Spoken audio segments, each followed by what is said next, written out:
మరో breaking news చూస్తున్నాం. తెలుగు రాష్ట్రాల్లో సంచలనం సృష్టిస్తున్న ఐటీ గ్రిడ్స్ వ్యవహారంలో మరో కేసు నమోదైంది. సేవామిత్ర యాప్ పేరుతో ప్రభుత్వ లబ్ధిదారుల డేటాలను చోరీ చేశారంటూ ఐటీ గ్రిడ్ సంస్థపై వైసీపీ యూత్ వింగ్ నేత రామిరెడ్డి హైదరాబాద్ ఎస్ఆర్ నగర్ పోలీసులకు ఫిర్యాదు చేశారు. ప్రజల వ్యక్తిగత వివరాలను ఐటీ గ్రిడ్ సంస్థ దుర్వినియోగం చేసిందని ఫిర్యాదులో పేర్కొన్నారు. దీనిపై స్పందించిన పోలీసులు దర్యాప్తు చేస్తున్నట్లు తెలిపారు.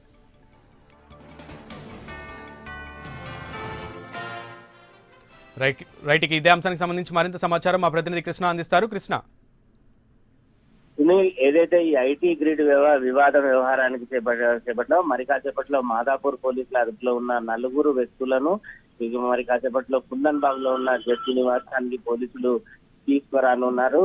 ఇప్పటి వరకు ఈ కేసు వ్యవహారానికి సంబంధించి ఇంకా ఆంధ్ర పోలీసులకు ఎందుకు వీరిని అదుపులో తీసుకున్నారు, అది నిజంగానే డేటా థెఫ్ట్ అయిందా లేదా దాన్ని తారుమారు చేస్తున్నారా అన్న అంశం పైన మాత్రం తెలంగాణ పోలీసులు మాత్రం ఇంకా క్లారిటీ ఇవ్వలేదు.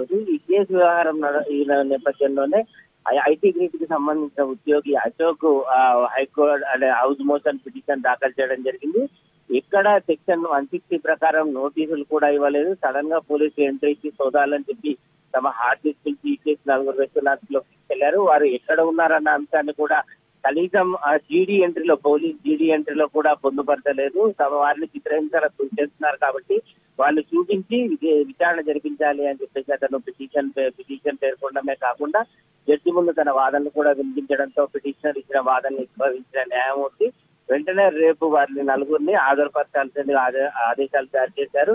ఇప్పటికే మాదాపూర్ పోలీసులు ఈ నలుగురిని ఏ కేసుల్లో అదుపులోకి తీసుకున్నాం, ఎందుకు తీసుకున్నామన్న డాక్యుమెంట్లను సిద్ధం చేసి మరి కాసేపట్లో కుందన్ బాగ్ లో ఉన్న జడ్జెస్ ఇంటి నివాసం ముందు వారిని హాజరుపరుస్తున్నారు. ఇదిలా ఉంటే ఈ ఐటీ గ్రిడ్ వ్యవహారాలకు సంబంధించి వైఎస్ఆర్సీపీకి సంబంధించిన యోజన అధ్యక్షుడు కూడా ఎస్ఆర్ నగర్ పోలీస్ స్టేషన్ లో ఫిర్యాదు చేయడం జరిగింది.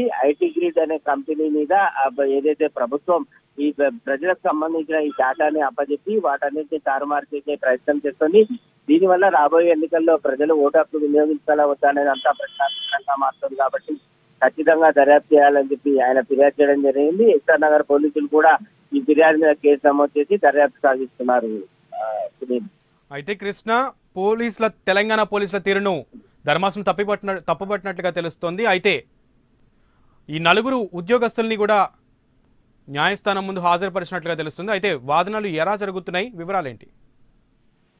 ప్రస్తుతానికి పోలీసులకు తెలంగాణ పోలీసులు చెప్తున్నదంతా ఒకటే, ఏదైతే దీన్ని అప్పచెప్పినప్పటికీ కూడా ఆంధ్రప్రదేశ్ ప్రభుత్వం ఇక్కడ జరుగుతున్న వ్యవహారానికి సంబంధించి ఇది విజయసాయి రెడ్డి కానీ లోకేశ్వర్ రెడ్డి కానీ తమకు వేరువేరుగా ఫిర్యాదులు ఇవ్వడం జరిగింది. ప్రభుత్వం ఇచ్చిన దాన్ని ఆసరా చేసుకుని ప్రైవేట్ కంపెనీలు ఐటీ కంపెనీ వాళ్ళు దీన్ని దుర్వినియోగానికి పాల్పడుతున్నారు.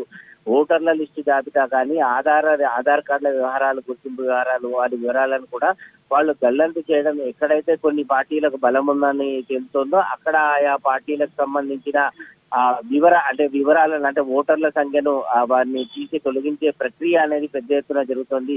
దీనిలో ప్రజాస్వామ్యం చేస్తున్నారు, చాలా మిస్యూజ్ చేస్తున్నారు అంటూ వారు ఫిర్యాదులో పేర్కొన్నారు. ఆ ఫిర్యాదు నేపథ్యంలోనే తాము సోదాలు నిర్వహించాం, నలుగురు వ్యక్తులను అదుపులోకి తీసుకొని వారి నుంచి స్టేట్మెంట్ రికార్డ్ చేయడం జరుగుతుందని చెప్తున్నారు. గుంటూరు నుంచి వచ్చిన పోలీసులు ఏదైతే ఆంధ్ర పోలీసులు రావడం జరిగిందో ఆ పోలీసులు కేవలం భాస్కర్ అనే వ్యక్తి మిస్సింగ్ కేసు వ్యవహారానికి సంబంధించి ఐటీ గ్రిడ్ కంపెనీలో ఉన్నాడా లేదా అనే విషయాలను కోసమే వారు ఇక్కడికి రావడం జరిగింది. తాము అదుపులోకి తీసుకున్న నలుగురు వ్యక్తులు భాస్కర్ ఉన్నాడని చెప్పి వారికి కూడా సమాధానం ఇచ్చాం. ఇక ఈ కేసు దర్యాప్తు పూర్వాపరాలు అక్కడ ఎలాంటి ఫిర్యాదు అందలేదు కాబట్టి సమాచారం అందించడానికి తాము వెనకడుగు చేశామని చెప్పి కూడా ఈ పోలీసులు చెప్తున్నారు. సో మరి కాసేపట్లో జడ్జెస్ నివాసం ముందు వీళ్ళు హాజరుపరిచిన తర్వాత మరి పిటిషనర్ వాదనలు ఎలా ఉంటాయి, తెలంగాణ పోలీసులు ఏ విధంగా వాదిస్తారనే విషయాన్ని మాత్రం వేచి చూడాలి. Right Krishna, thank you.